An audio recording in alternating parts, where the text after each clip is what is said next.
Hey there, this is Julian the Professional. Hey there, this is Julian the Professional blog from WorkWithJulianWong.com. In this video, I'm going to be giving you some advice about purchasing property in Thailand.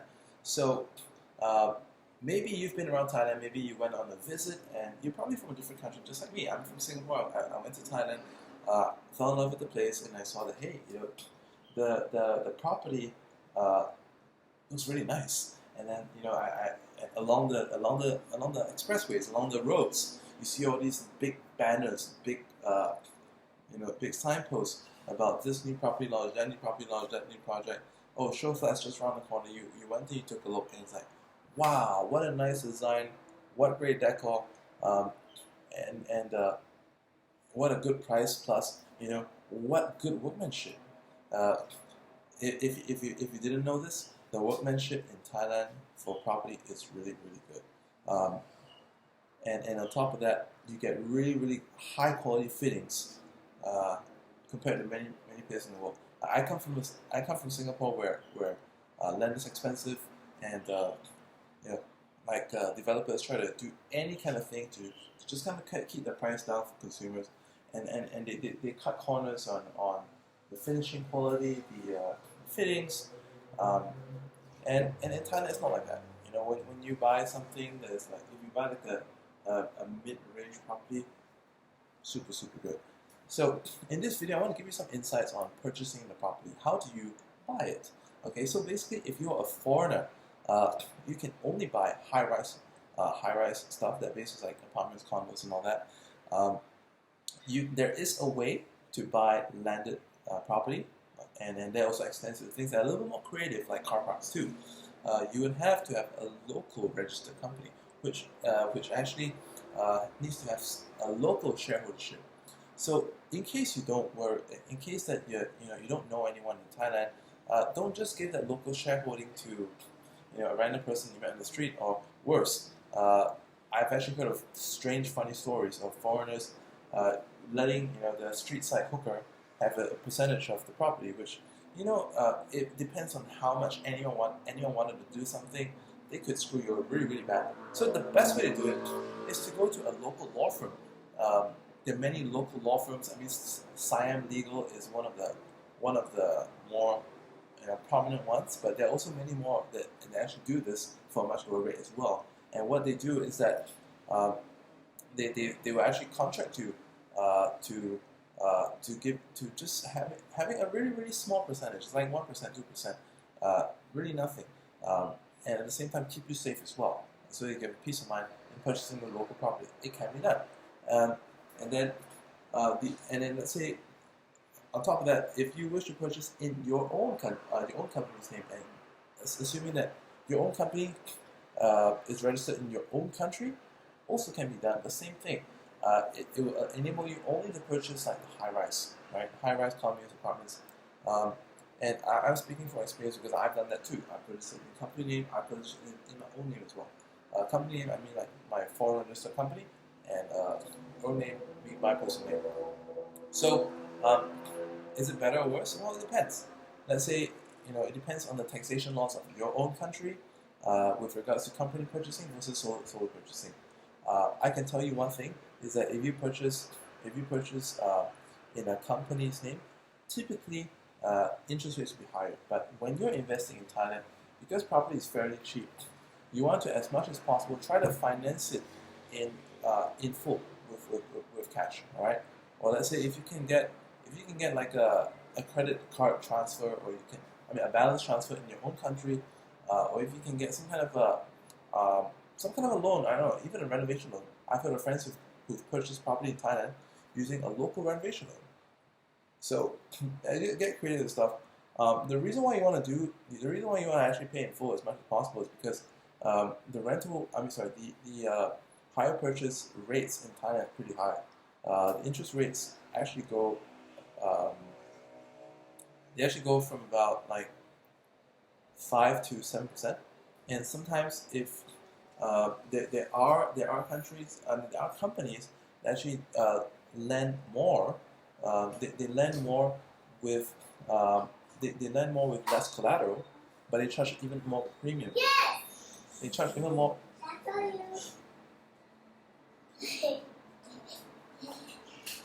You charge an even more premium interest rate. So there is like a company, I believe it's MBK, like the MBK shop. It's like MBK shopping mall, and they offer like high they offer like short term rent installment loans with less collateral required. So I did look at it in the past, and if you want to, you can look into that too. But once again, because the interest rate is really no point. Unless let's say you're paying like 60-80%. Go. You're paying like 60-80% down, and it's only a small balance that you want to pay on a loan.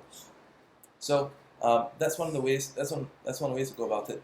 And then so when it comes to the transaction sequence, when you purchase property in Thailand, the first thing that you do is that you sign like a purchase agreement.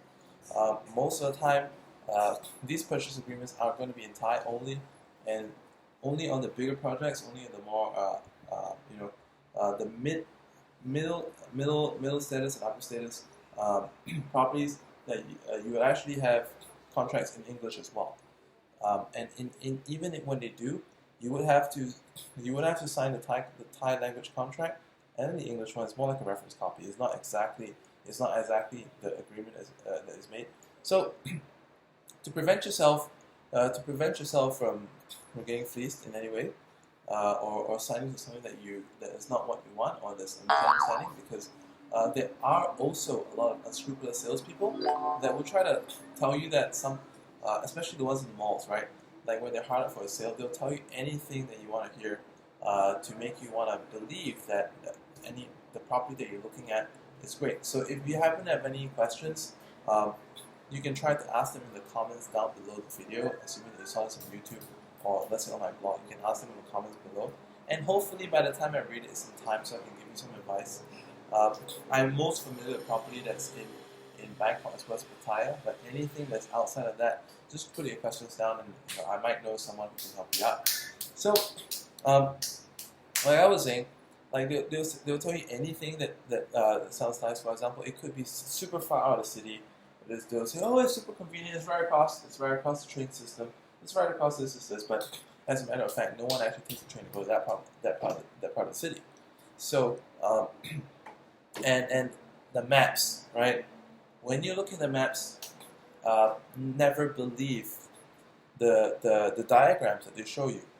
I always recommend that you take out your Google Maps and use and if they give you some reference points, which they always do, so go into your Google Maps, search out this point, that point, and look for yourself the actual distance, right? Because sometimes what happens is this. Let's say if you're buying a beach, so-called beach resort, and there have been times that people I've come across that got fleeced on purchasing stuff that is so-called 900 meters from the beach, which is not bad. It sounds like it's walkable, right? But that's 900 meters in direct distance. It's not 900 meters in actual distance. So, for example, it could be a long piece of swamp, and in order to get to the beach, you have to go around that swamp, literally going like this, and actually being 2.3 kilometers, which is, the view sucks. Plus, it's not kind of what you expected. So, don't fall for that. And that's why I say the way to prevent that is to take out your Google Maps. The sales rep's going to say, oh, it's not really that far. It's not really that far.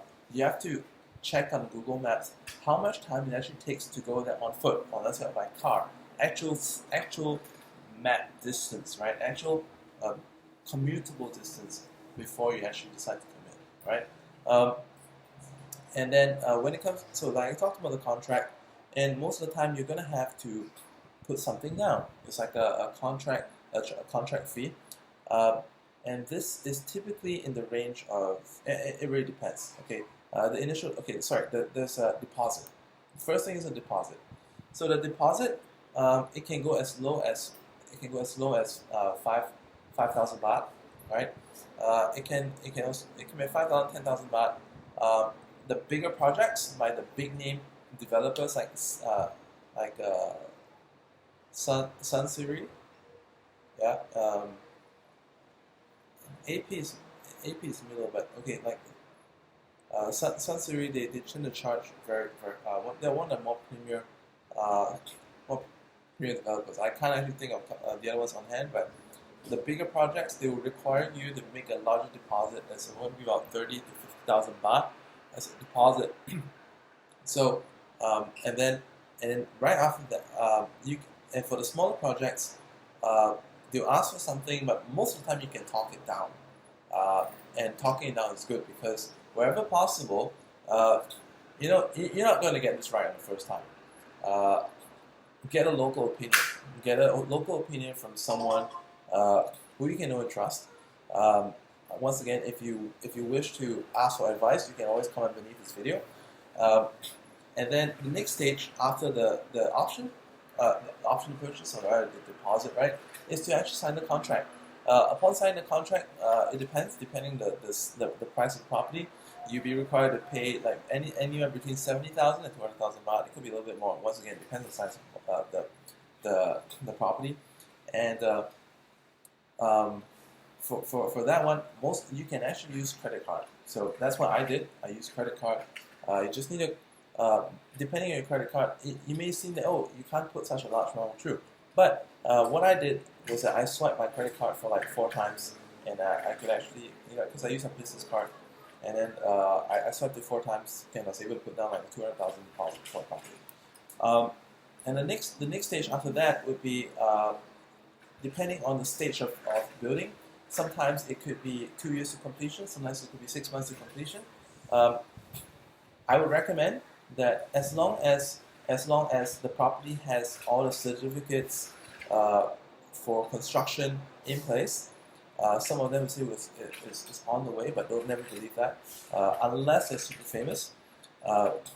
Because if they're super famous, they will by hook or by crook, do the whatever bribing whatsoever to be able to get the government officials to give them the building certs for that property. But otherwise, make sure all the certs are in place before you actually proceed. And if you are able to purchase something that is like 2 years to completion, 3 years to completion, most of the time you're going to stand to get a very huge on completion profit. Supposing that the price now could be 3.6 million pre-launch, but when it's completed, the price will go up to 6.2 million, and that's just spent on 2 years. So you're getting like 70%, 80% gain, and that's really really good. All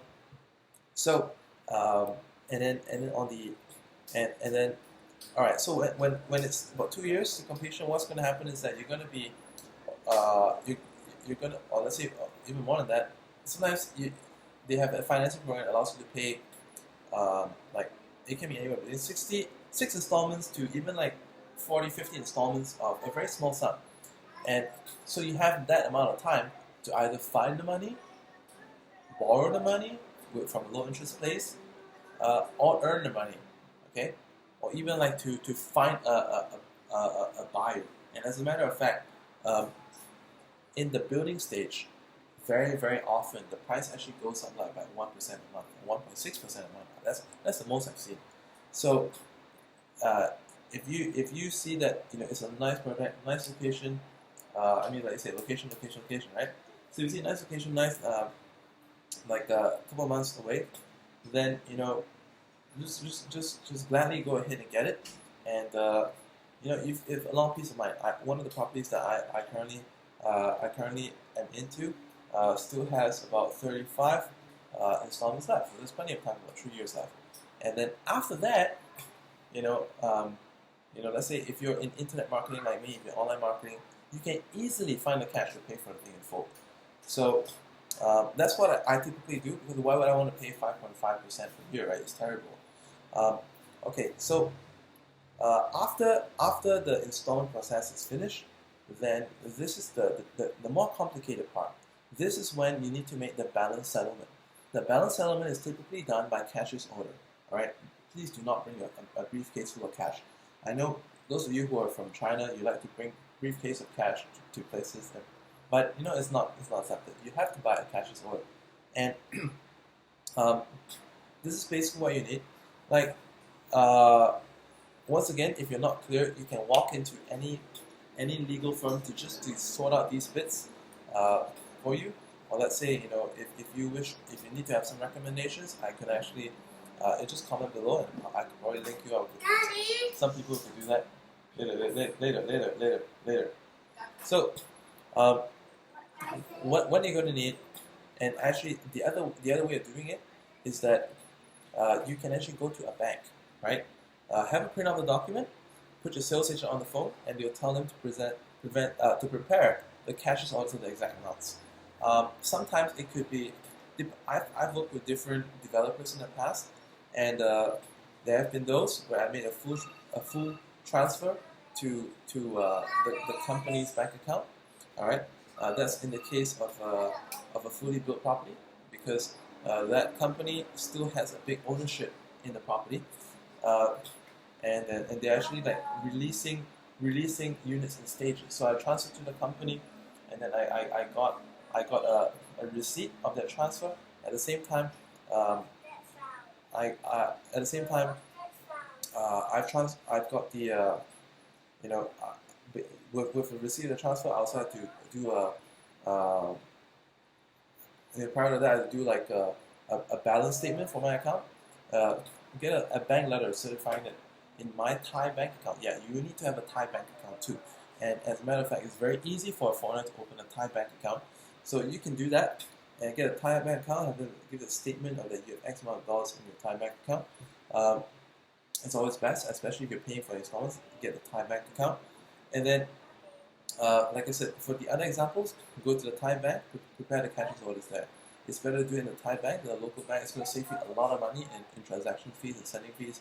So prepare that at the Thai counter. Pass them to a local branch.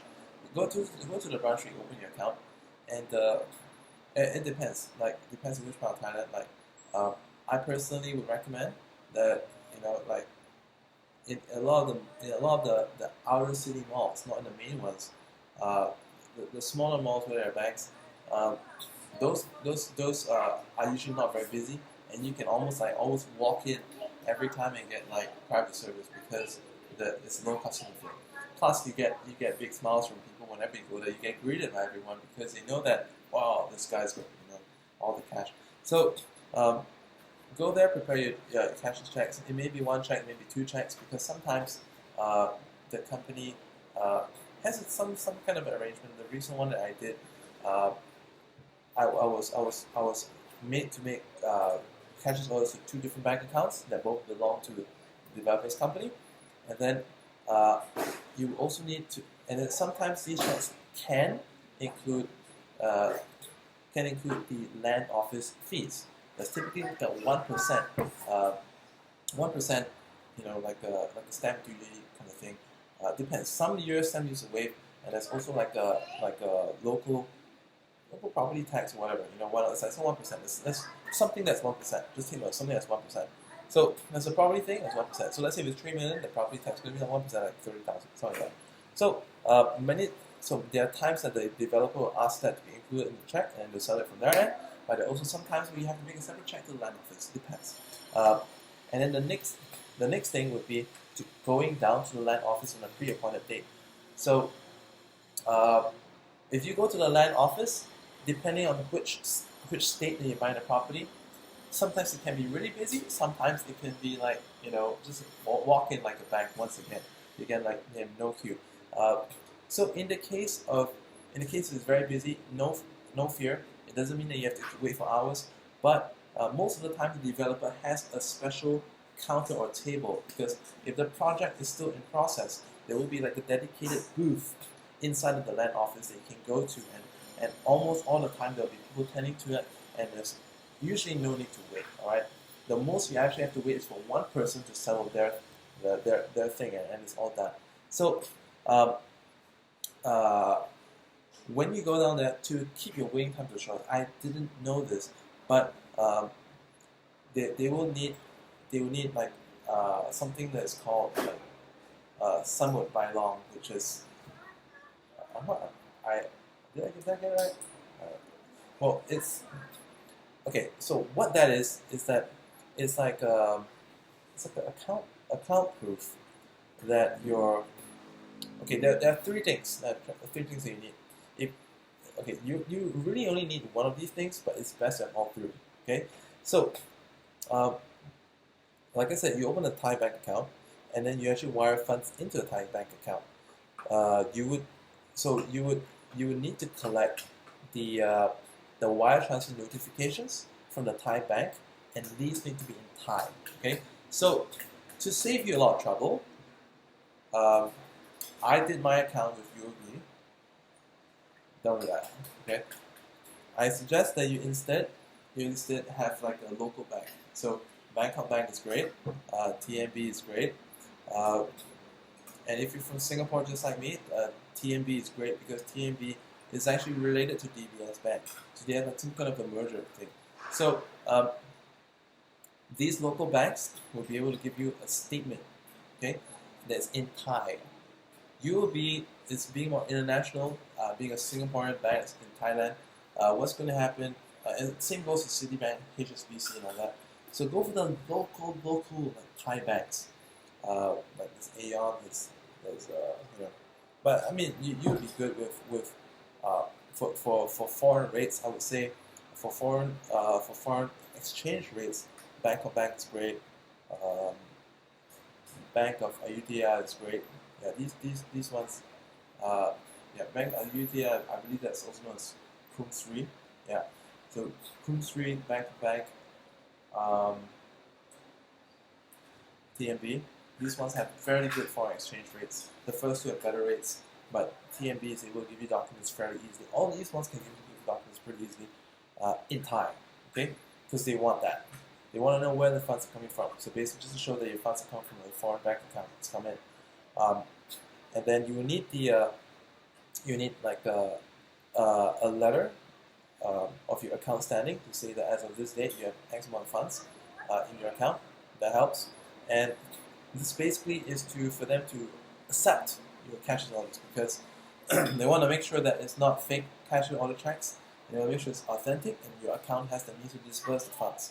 Because on the day itself at the land office, you'll be given the title deed and you'll be given and basically depending on the developer, you can actually get your keys so probably there and then, or you can go. Usually, the developer always choose a land office that's nearest to the project, and you probably never knew this, but there's mushrooms of estate offices around Thailand, like one for every district, kind of sub district, kind of thing, depending on the size of the district.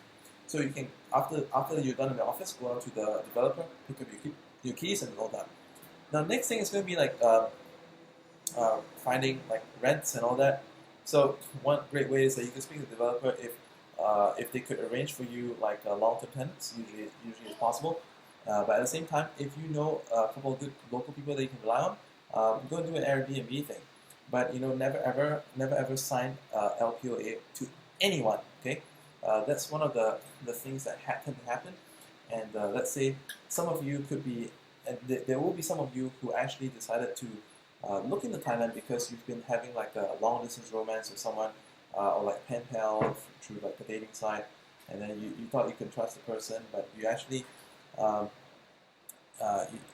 the person kind of told you that, okay, don't worry, I'll do all the errands, I'll do all the errands for you, or you need to do some LPOA pertaining to this property.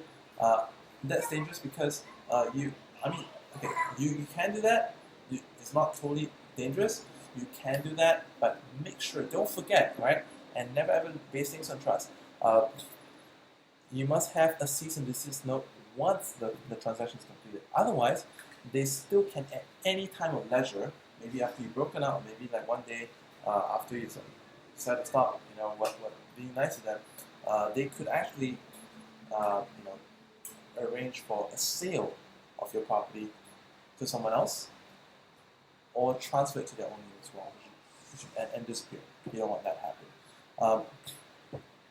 If that ever happens, comment below this video. There are ways to do it, and I could give you some advice on that. I hope you don't go to that though. So, okay, final notes before I end this video. It's quite a long video. I hope it's very informative to you. I hope I haven't missed out any important bits, but I think I basically covered the whole process. I covered about the initial deposit, contract signing, then the series of installments, and for the final payments using cashier's order. I talked about the documents that's required, typically just your passport, and then the wire transfer notifications in time, and then the bank account statement. No, sorry, not bank account statement. It's like a bank with a bank letterhead, right? Talking about your accounts balance in time. Usually, the developers are going to be able to give you like a specimen to make full use of a specimen. Leave nothing to chance because there will be stupid bank officers in different parts of the country that this is probably what you need, but don't leave that to chance. Make sure you actually have them see it. And best part is before you leave the bank, in order not to waste your time, is to actually get a printout and then take a screenshot, send it to your developer using an instant messaging app like Line. Line is the most popular instant messaging app. Telegram not so, WhatsApp not so, WeChat not so. Line is the premium instant messaging app in Thailand. All right, and have them see if it's exactly what you need. All right, finally, final advice. If you're starting out, final advice when you're purchasing a property, don't buy it just because it's nice, just because it's a nice location. But when you're buying it, also ask people what is the buying percentage of foreigners versus locals, right? Because if you find that a lot of locals are buying the property, it's probably a better buy than a property that is being bought by a lot of foreigners. Because if the property is being bought by a lot of foreigners, that means that a lot of foreigners are just buying for speculation. They're all idiots. And when you want to sell it, it's going to be a problem because no locals want to buy it. And then even when you want to put it on Airbnb, you want to put it on rental, you're going to get sucky rent because there's like no shortage of competition. Right? There's no shortage of alternatives for the buyer.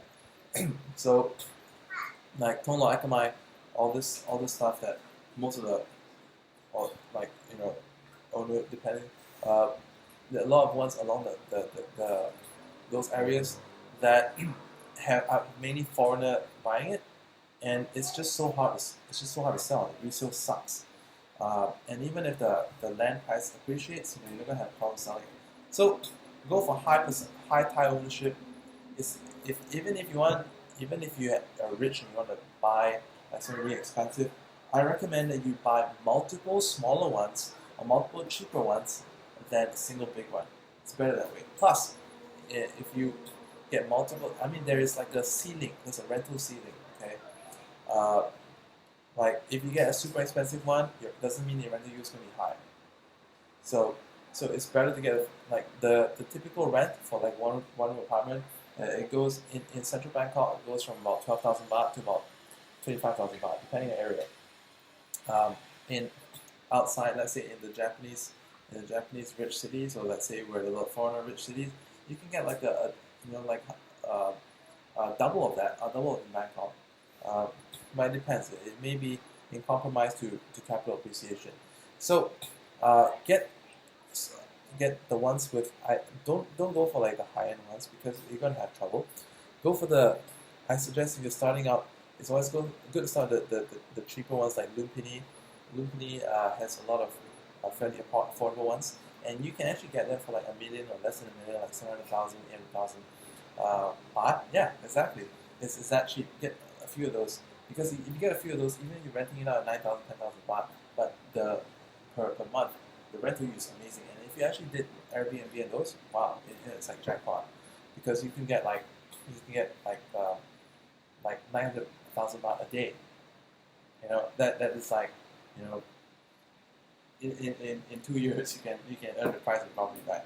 So that's the creative part, and I think I've given quite a lot of advice about this. And if there's anything else that you wish to know more about, write in the comments below. I'll do another video, or let's say I'll reply a comment, whatever. So I do gotta cut this video off right now, otherwise it's gonna be more than the YouTube limit.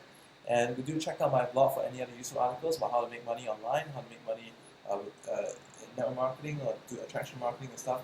I also have a separate site that teaches people how to make money online through trading binary options, and that's theBinaryLab.net. So I have two sites, theBinaryLab.net and also GoToJulianWong.com. Have a great day.